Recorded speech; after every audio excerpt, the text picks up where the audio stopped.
weather up here. Got a no AC and a local restaurant here, Hazel Green.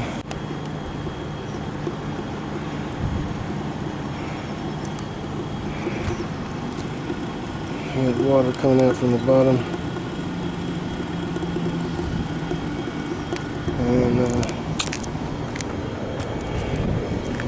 And water out here to the side here.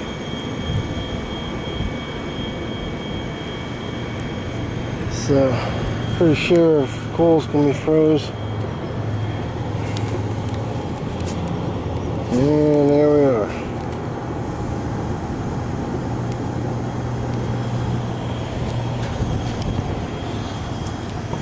Maybe get a better shot. That is the accumulator.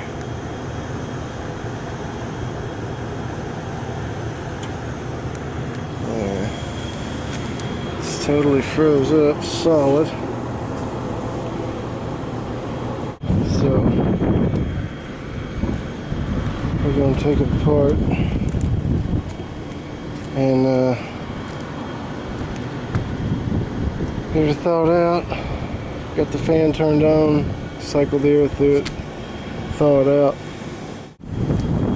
And here we are. See our compressor here. Our line all the way over there to the accumulator, and also all the way off the bottom of the valve out. So we're gonna thaw it out. Okay, get all the ice knocked off, accumulator, and the line and everything, but took the valve core off, and you can see refrigerant and oil. So we've been leaking out of this valve here. I'm gonna check the other one and get her turned back on, back up on pressure, and we'll get a shot of that, you guys. We'll be back. Guys, you have got to get a look at this. Take a good look. Take a good look. Oh yeah. Oh yeah. Oh, look at this.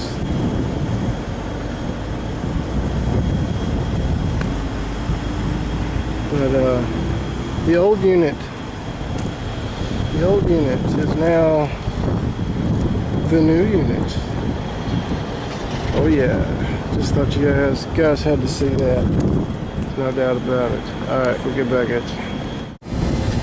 Alright, we did got our wet bulb inside, got our dry bulb outside on the digital spectrometer, and it's calling for 19 degrees total superheat.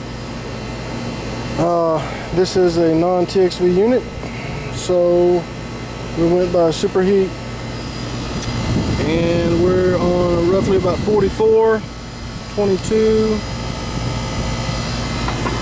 and we're sitting on about 64 on our liquid line, on our suction line temperature. So we're about 20 degrees superheat, so I'm not going to touch it. There's another reason why this unit just froze up, and we got to figure out why that is. Alright, we got them back up and going. What it was is a thermostat.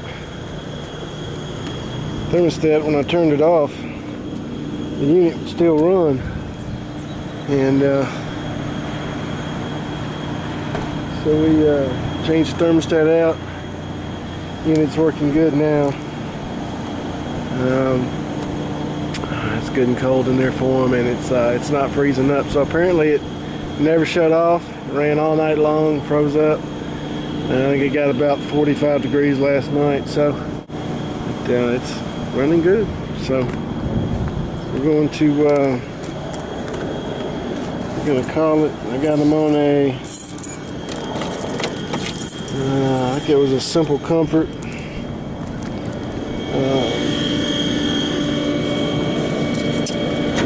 Simple Comfort 2000, I think it was. I really like those. I don't run Honeywell too much anymore because their auxiliary is not adjustable on heat pumps. Your auxiliary strips the differential on that. you know, from set point for your second stage auxiliary is not settable. It's set at 1 degree or something from Honeywell, and unless you get the big fancy $150, $200 unit, then it's non-adjustable. So I just go with a simple comfort, non-programmable heat pump thermostat, and it's got them fixed up. I just got these, I've been waiting for these guys for a while.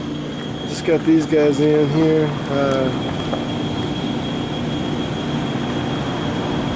Got these guys on the truck. Each side, along with the Alabama contractor. So, yeah, I think those look pretty cool. And 11 o'clock, a couple hours, I got a equipment estimate, free equipment estimate to go on. So we're going to jump on that, get some breakfast. We're going to get it at this family restaurant. We're going to get on the next one. All right, guys.